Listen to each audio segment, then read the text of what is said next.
자, 오늘 저와 여러분들이 함께 나누실 말씀은 요한계시록 22장 20절서부터 21절까지 말씀입니다. 요한계시록 22장 20절서부터 21절 하나님 말씀 한 목소리로 함께 읽으시겠습니다. 이 모든 것을 증언하신 분 예수님께서 말씀하십니다. 그렇다, 내가 속히 가겠다.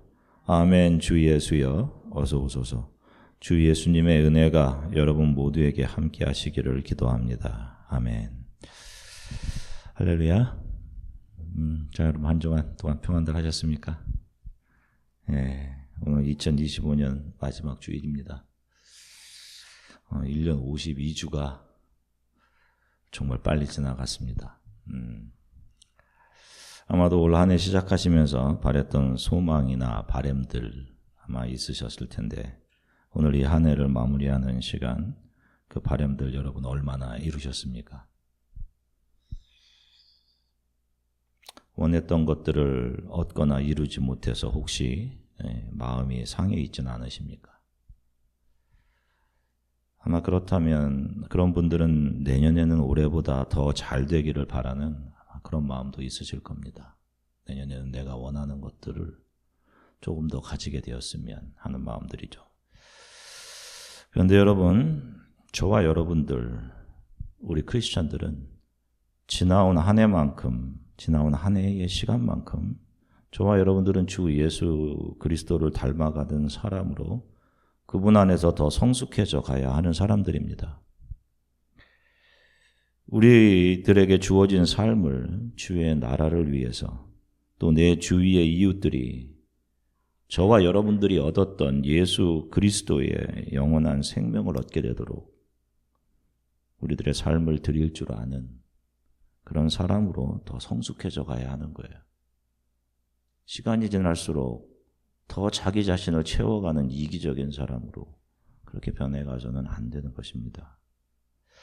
자, 성경의 맨 처음 시작은 태초에 이렇게 시작합니다. 제네시스 창세기에서 태초에로 시작하죠.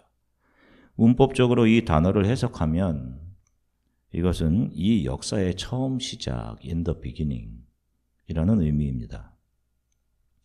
그런데 그것보다 먼저 이 단어 안에는 지배 시작이라는 의미가 들어 있습니다.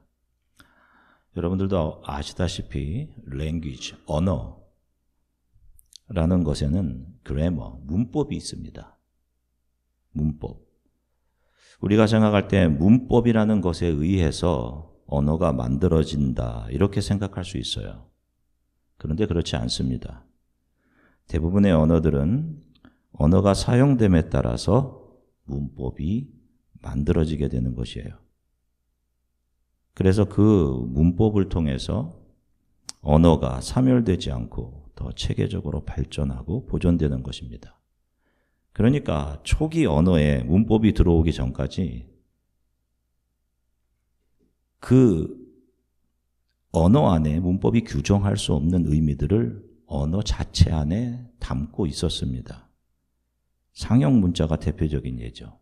상형 문자, 히에로그래프. 음성 언어를 그림의 형식으로 만들어서 기록으로 남기기 위해 사용한 것이죠. 하나님께서 돌판에 모세를 통해 돌판에 새겨주셨던 성경의 언어인 히브리어 역시 마찬가지입니다. 히에로그래프입니다. 상형 문자이죠. 자, 앞에 보시면 저 단어가 성경의 맨 처음에 나오는 히브리어 알파벳입니다. 성경을 시작하는, 성경의 문을 여는 단어예요. 아주 큰 의미가 있는 단어입니다. 저 단어 하나로 성경 전체를 이해할 수 있을 정도로 중요한 단어죠. 자, 히브리어 발음으로는 저 단어가 베트입니다. 베트. 그런데 저게 뭐처럼 생겼죠? 저 맨 위에 있는 저 이쪽에 맨 위에 있는 게 뭐처럼 생겼나요? 응? 집처럼 생기지 않았나요? 집. 모세가 아마 시내산에서 돌판으로 받았던 글씨는 저 아래에 있는 Ancient Hebrew, 고대 언어, 저 앞에 있는 저렇게 변했지만 저 단어로 저렇게 받았을 것입니다. 그래서 성경 맨 처음에 나오는 첫 단어에 태초에 in the beginning은 문법상으로는 태초에 이 역사의 시작이라는 의미가 담겨지겠지만 문법 안으로는 원래 주어진 언어적인 의미로는 집의 시작이다라는 그런 의미가 있어요. 이것은 집의 시작이다라고 창세기가 성경의 맨 처음이 시작되고 있는 것입니다. 베레시트라고. 자, 그런데 누구의 집의 시작입니까? 누구의 집의 시작이에요? 하나님의 집의 시작이죠. 자, 그리고 성경의 맨 마지막, 성경을 클로징하는 성경의 맨 마지막이 바로 오늘 우리가 읽은 본문인데 성경의 맨 마지막이 어떤 단어로 끝나고 있죠? 어떤 단어로 끝나고 있어요? 아멘으로 끝납니다. 성경의 시작이 하나님의 집의 시작이다로 출발해서 성경의 끝은 아멘으로 클로징을 하고 있는 거예요. 아멘은 무슨 뜻입니까? 아멘 무슨 뜻이죠? 그렇게 되기를 원합니다. 믿습니다. 이런 뜻이에요. 라는 전적인 동의를 나타내는 단어입니다.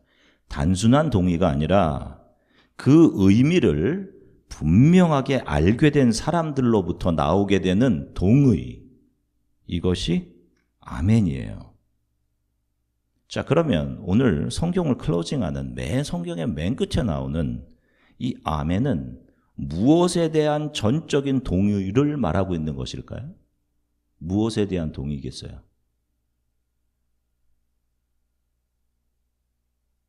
하나님의 집, 가족에 대한 이해겠죠. 이해. 하나님의 집을 이해한, 하나님의 집, 하나님께서 하나님의 가족들을 만들어내시는 것이 이런 것이었군요.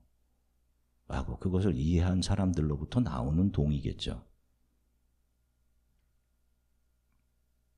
하나님께서 그분의 가족들을 불러 모으시는 그분의 계획과 그것을 이루어 가시는 그분의 뜻, 그것을 이해하게 된 사람들의 입으로부터 나오는 전적인 동의, 맞습니다. 그렇게 되기를 간절히 바랍니다. 믿습니다. 라는 의미가 바로 오늘 성경의 맨 마지막 끝에 나오는 아멘입니다.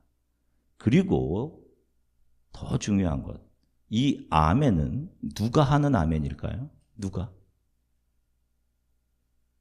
이 성경을 읽고 이것을 이해하게 되고 그래서 그것에 동의하는 하나님의 자녀들이 하는 것이에요. 이 성경을 읽고 저와 여러분들이 이제 31일 날 마지막 이 부분을 여러분들 읽어 가실 텐데 여러분들의 영혼에서 나오는 아멘으로 동의하게 되는 거예요. 그들이 하나님의 자녀들, 가족들인 것이죠.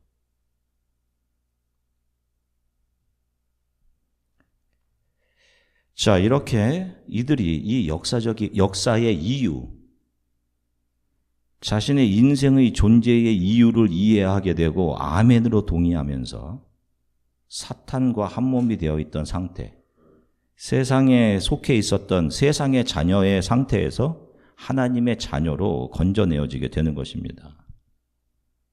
그래서 성경의 맨 마지막, 바로 직전에 아멘, 주 예수여 어서 오시옵소서라는 성도들의 고백이 있게 되는 거예요.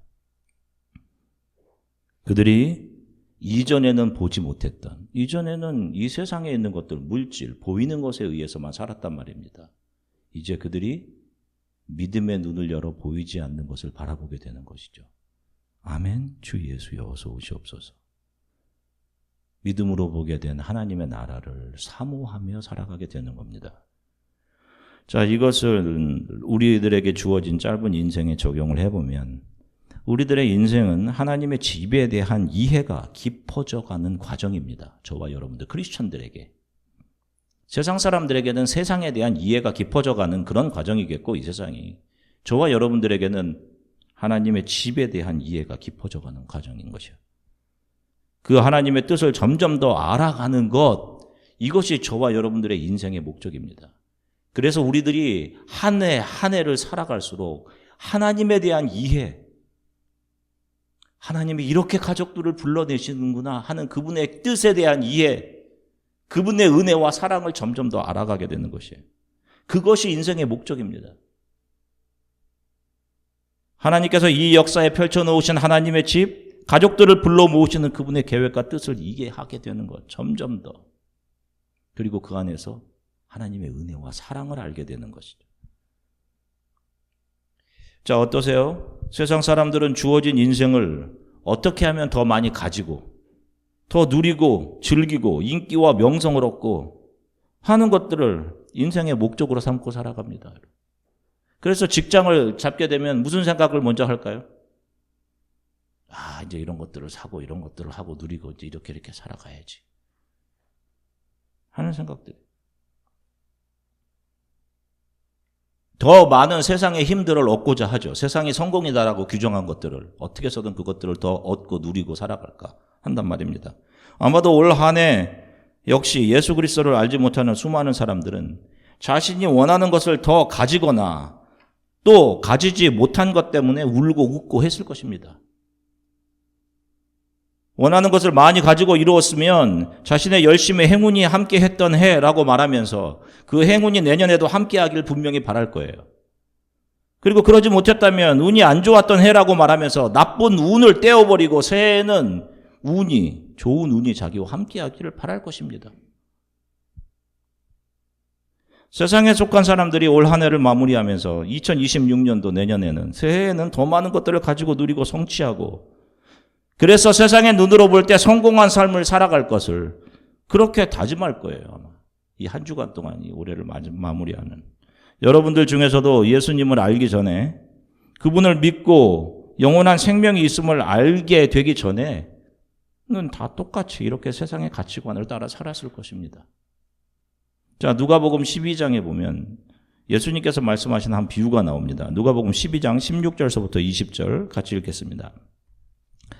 예수님께서 사람들에게 비유를 말씀해 주셨습니다. 어떤 부자의 밭에서 수확이 많이 나왔다. 그 부자는 속으로 생각했다. 내 곡식을 저장해 둘 곳이 없으니 어떻게 할까? 그는 말했다. 이렇게 해야겠다. 내 곡간을 헐고 더 큰 곡간을 세워 거기에 내 모든 곡식과 물건을 저장하겠다. 그리고 자기 자신에게 말할 것이다. 인생아, 여러 해 동안 쓰기에 넉넉한 많은 재산을 가졌으니 편히 쉬고 먹고 마시며 인생을 즐겨라. 그러나 하나님께서 그 사람에게 말했다. 어리석은 사람아, 오늘 밤 내 영혼을 가져갈 것이다. 그러면 내가 준비한 것을 누가 가져가겠느냐. 아멘. 일단 성경이 여기에 등장하는 사람을 부자로 정의를 합니다. 부자. 마치 부자와 나사로에 대한 이야기를 하고 있는 듯하죠. 부자. 그의 이름조차 언급하고 있지 않아요. 성경은 그냥 부자라고만 합니다. 하지만 거지 나사로는 그의 이름을 나사로라고 표현하고 있죠. 나사로의 뜻이 뭐라고 말씀드렸죠? 하나님 없이는 살 수 없는 사람입니다. 자, 어떤 부자가 일을 열심히 해서 그의 밭에서 수확이 많이 나왔습니다. 그러자 그가 생각하죠. 이 밭의 소출들을 저장할 창고를 내가 더 크게 만들어서 거기에 쌓아두어야겠다 라고 말합니다. 경제적인 논리로는 100점이죠. 그리고 나서는 자신에게 나의 인생아, 이제 나에게는 여러 해 동안 쓰기에 넉넉한 재산이 있으니까 편히 쉬며 먹고 마시면서 인생을 즐기자 이렇게 이야기합니다. 그런데 하나님께서는 이 사람에게 어리석은 자라고 말씀하십니다. 그리스어로 이 단어를 풀이하면 어리석은 foolish, 이기적인 selfish 이런 의미예요. 어리석고 이기적인.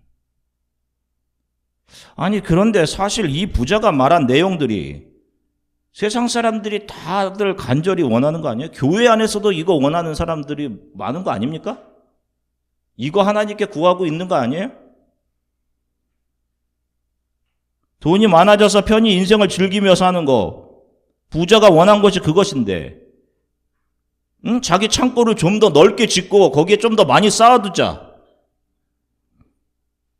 그가 뭘 잘못한 겁니까? 열심히 일을 했잖아요. 그것으로 사기를 친 것도 아니고 열심히 일해서 모은 것들을 불리고 지금의 은행 역할을 하던 창고에다 잘 쌓아두고 행복하게 인생을 즐기겠다는데 뭐가 잘못된 것입니까? 왜 하나님은 그를 어리석은 사람, 자기 중심적인 사람이라고 부르시는 걸까요? 이 부자의 삶이 우리 모든 인간들이 보편적이고 공동적으로 바라고 있는 것, 모든 인간들의 드림 아닌가요? 드림. 이 부자를 예수님께서는 어리석다, 이기적이다 라고 하시는 이유는 그는 눈에 보이는 것이 전부인 것으로 착각하고 살고 있기에 그런 것입니다. 눈에 보이는 자신의 소출이 많아졌다고 해서 그것이 자기에게 행복을 가져다 줄 것이다 라고 생각하는 사람들, 그 모든 사람들이 세상 것들에 대해, 물질에 대해 부요한 사람이고 하나님에 대해서 가난한 자들, 어리석은 자들이다 라는 것을 성경이 말하는 거예요. 이런 부자들, 눈에 보이는 세상의 것들에 마음을 빼앗겨서 그런 것들에서 행복을 찾으려고 하는 부자들은 하나님의 나라에 들어갈 수 없다라고 예수님께서 단호하게 말씀하고 계신 것입니다. 왜냐하면 이 역사는, 저와 여러분들에게 주어진 이 짧은 인생은 그렇게 눈에 보이는 것들, 돈이나 명성, 인기 모으고 쌓아가면서 편히 먹고 누리고 쉬고 하는 것을 목적으로 주어진 것이 아니기 때문입니다. 인생의 목적은 하나님의 가족으로 불러내어진 그 사실을 은혜로 여기고 성숙한 하나님의 가족으로 완성되어져 가는 겁니다. 이걸 sanctification, 거룩함이라고 하는 거예요, 여러분. 저와 여러분들에게 주어진 이 짧은 삶은 하나님께서 창세전에 미리 우리를 예정하시고 하나님의 가족으로 부르기로 예정하시고 그렇게 우리를 하나님의 가족으로 성숙시켜 가시는 그런 무대인 거예요. 지금 우리들에게 주어진 이 인생이. 자, 이 역사 속에서 하나님의 가족들을 부르기 전에 그들의 상태가 어떠했습니까? 뱀, 사탄과 한 몸이 되었잖아요. 세상과 한 몸, 가족이 된 상태였지 않습니까? 그래서 눈에 보이는 것이 전부다라고 여기며 살아가잖아요. 눈에 보암직하고 먹음직한 것들을 따라 살 것 아닙니까? 그러다 영원한 죽음으로 정령 죽게 될 것이다. 그 상태로 가고 있던 것이죠. 저와 역시 마찬가지입니다. 저와 역시 그렇게 눈에 보이는 세상의 것들이 전부인 줄 알았고 그것들을 사랑하고 모으고 즐기며 살다 예수님을 만나게 된 사람들이잖아요. 그래서 나의 삶을 통해 하나님께서 하나님의 가족들을 세상 속에서 불러내시는 그 하나님의 뜻과 계획이 이루어지기를, 그 계획을 나의 삶을 통해 펼쳐주세요. 내가 그 계획의 일부가 되게 해주세요. 라고 바라면서 아멘 하는 사람들이 바로 크리스찬들, 하나님의 자녀들인 것이죠. 그들의 삶은 눈에 보이는 것에 의해 이끌어져 가는 삶이 아니라 눈에 보이지 않는 믿음으로 살아가게 되는 것입니다. 그래서 자신의 삶이 하나님께서 은혜로 주신 선물임을 알고 하나님의 뜻이 이루어지는 일에 자신의 삶을 드릴 수 있게 되는 거예요. 이게 내 것이 아니었구나.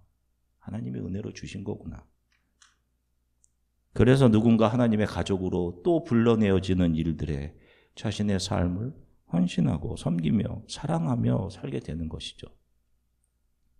마태복음 22장 2절부터 6절입니다. 쉬운 성경으로 같이 읽겠습니다. 하늘나라는 아들의 결혼잔치를 마련한 왕이 빗댈 수 있다. 왕이 종들을 보내어 잔치에 초대한 사람들을 모셔오게 하였다. 그러나 이들은 오려고 하지 않았다. 그러자 왕은 다시 다른 종들을 보내며 말했다. 초대받은 사람들에게 잔치가 준비되었다고 말해라. 소와 살찐 송아지도 잡았고 모든 것이 다 준비되었으니 어서 결혼잔치에 오라고 하여라. 그러나 사람들은 종들의 말을 듣지 않고 제 갈 길로 갔다. 어떤 사람은 밭에 나갔고 어떤 사람은 장사하러 갔다.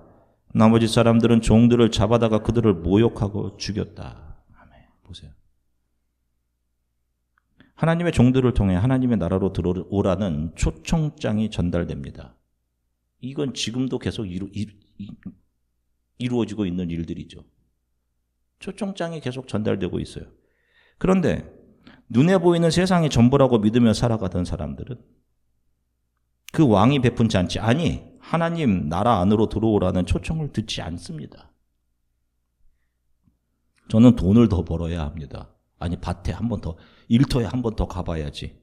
사업이 바쁩니다. 일을 열심히 해서 돈을 벌어야 하거든. 다들 이런 반응이었습니다. 그리고 그들 중 어떤 사람들은 하나님이 보내신 종들을, 하나님의 나라를 초청하는 종들을 모욕하고 죽이기까지 합니다. 그들은 하나님의 부르심을 거부한 사람들이죠. 지금도 이렇게 하나님의 부르심을 거부하고 있는 수많은 사람들이 있는 거예요. 오늘 2025년 마지막 주일 예배를 드리면서 주어진 삶을 크리스찬으로 살아가시는 저와 여러분들의 한 해는 어떠했는지를 돌아보았으면 좋겠습니다. 우리가 무엇 때문에 속상했었고 우리가 무엇 때문에 기뻤었을까? 그 기쁨이, 속상함이 세상의 물질이나 이 세상이 성공이라고 말하는 것들에 의한 것이었으면 안 되는 거예요. 오늘 성경의 맨 마지막이 아멘으로 끝나죠? 하나님의 집의 시작에서 아멘으로. 여러분들 역시 올해 한 해를 마치면서 여러분들의 입에서 이런 고백이 나와야 하는 거예요. 아멘. 그 하나님의 뜻과 계획이 나의 삶에서 이루어지기를 간절히 바랍니다. 나의 뜻과 계획이 아니라 내가 원하는 대로 되는 삶이 아니라 하나님의 뜻과 계획, 하나님의 원하심이 나의 삶에서 이루어지기를 간절히 소망합니다. 이거 소망하면서 아멘 하는 사람들이 바로 하나님의 가족 안으로 불러들여진 성도들, 크리스찬들인 거예요. 저와 여러분들의 2026년 새해는 바로 이런 소망과 바람으로 맞이해야 하는 것입니다. 저의 뜻이 아니라 아버지의 뜻이. 자, 하나님은 실수가 있으신가요? 실수가 없으시죠. 실수가 없으신 하나님. 그렇다면 그분이 저와 여러분들에게 주시는 오늘 하루, 현재를 프레젠 선물, 오늘 하루는 그분의 뜻과 계획하심에 있는 것이 분명한 것입니다. 그렇죠? 우리들에게 매일 선물로 주어지는 그 하루, 여러분 그 하루 작은 것들을 소중히 여기고 감사히 여기면서 살아가셔야 하는 겁니다. 그렇지 않고 내가 세운 세상의 성공에 대한 계획과 야망을 따라 살아가면 안 되는 거예요. 그렇게 살면 오늘 주어진 작은 것들에 대한 감사를 잃어버리고 살게 돼요. 결국 욕망만 쫓아가는 삶을 살게 된단 말입니다. 매일 저와 여러분들에게 주어진 모든 일들에 최선을 다하면서 그 일들을 우리들에게 주신 하나님께 감사하면서 한 해를 마무리했으면 좋겠습니다. 인생이 참 빠릅니다, 여러분. 참 빨라요. 우리의 인생은 관역을 향해 달려가는 화살과 같습니다. 관역에 도달하게 되는 날이 언젠가 반드시 오게 될 거예요. 그런데 우리가 바른 곳으로 날아가 하나님이 원하시는 관역에 도착해야 하는 겁니다. 죄, sin이라는 단어는 그리스어로 하마르티아라고 합니다. 이 뜻은 관역에서 빗나가다. 그런 의미를 가지고 있어요. 관역에서 벗어나는 것. 하나님께서 원하시는 그 곳까지 우리가 가야 하는 겁니다. 하나님이 원하시는 곳. 우리가 원하는 곳이 아니라 하나님이 원하시는 곳까지 다다라야 되는 거예요. 세상이 이렇게 사는 게 성공이야 라고 우리를 부르는 그 세상의 소리, 욕망의 소리를 따라가면 안 되는 겁니다. 물론 유혹이 있을 수 있겠죠. 시편의 기자처럼 하나님 우리의 눈을 감겨주십시오. 그리고 지나가게 해주십시오. 한 해 우리들의 삶은 하나님의 뜻을 위해 드려지고 헌신하는 삶을 살았는지 돌아보는 그런 한 해의 마지막 한 주가 되기를 바라고, 하나님의 뜻을 이해하고 나의 생각과 뜻, 계획이 아니라 하나님의 뜻과 하나님의 계획, 하나님의 원하심이 이루어지기를 바랍니다. 아멘으로 마무리되는 한 해의 마지막 주간이 되시길 주 예수 그리스도의 이름으로 간절히 축원합니다. 기도하시겠습니다. 오늘 말씀을 기억하고 여러분들을 무엇 때문에 한 해 동안 기쁘고 또 슬프고 했는지, 물론 여러분들이 원하는 대로 안 되면 속상하죠. 마찬가지로 우리가 아플 때 먹는 약들은 대부분 입에서 씁니다. 그렇죠? 근데 그걸 먹어야지 우리가 건강을 회복하겠죠. 마찬가지로 하나님의 뜻, 우리의 뜻이 거부될 때, 내 생각대로 되지 않을 때 많이 속상해요. 그러나 그 순간에도 하나님이 함께 하시는 겁니다. 함께 하고 계신 거예요. 하나님 한 해 동안 붙잡아 주셔서 참 감사합니다. 주님께서 저의 손을 붙잡고 지금까지 오신 것이 분명합니다. 저를 하나님의 가족으로 이 세상에서 욕심과 욕망이 이끄는 대로 살아가다 하나님의 나라를 소망하며 아멘 주 예수여 어서 오시옵소서, 이것을 소망으로 삼고 살아가게 하셨습니다. 다가오는 새해에도 주님, 나의 삶을 통해 나의 생각과 나의 계획, 나의 뜻, 그것보다 하나님의 생각과 뜻과 하나님의 계획, 하나님의 원하심이 나의 삶을 통해 이루어지는 그런 삶을 살기 원합니다. 우리 이렇게 함께 기도했으면 좋겠습니다. 함께 기도하시고 성찬의 떡과 잔을 받겠습니다. 하나님 감사합니다. 사랑하는 성도들과 함께 하나님 말씀 나누게 하셔서 참 감사합니다. 아버지 주님, 참 빠르게 52주가 지나갔습니다. 아버지 주마다 하나님의 말씀을 증거하면서 혹시라도 아버지 하나님 종이 이렇게 부족하고 하나님 종이 연약하여서 하나님의 말씀을 잘못 증거한 것들이 있을까 두렵습니다. 하나님 부족한 종과들을 함께 하셔서 아버지 하나님, 하나님의 말씀에 대한 올바른 영감과 지혜와 아버지 하나님의 마음을 주셔서 하나님께서 어떠한 마음으로 하나님의 자녀들에게 아버지의 말씀을 전달하고 싶은지 그 하나님의 말씀을 온전히 잘 증거하게 되도록 2026년에도 부족한 종에게 지혜와 은혜와 하나님 말씀에 대한 영감 주시기를 간절히 소망합니다. 저의 뜻이 아니라 나의 뜻이 묵살된다 할지라도 아버지 하나님의 뜻과 하나님의 원하심이 제가 걸어갈 한 해의 삶에 온전히 이루어지기를 원합니다. 우리 성도들의 삶 역시 하나님께서 우리들의 손을 꽉 붙잡고 걸어가실 한 해가 분명하시기에 그 하나님의 손에 붙잡혀 하나님이 원하시는 것들이 이루어지기를 바라며 주어진 하루에 최선을 다하고 감사하며 또 우리가 받은 이 사랑을, 이 영원한 생명을 누군가에게 전달하며 그렇게 살아가는 한 해들 되게 또 도우시기를 원합니다. 감사드립니다. 주님 예수 그리스도 이름으로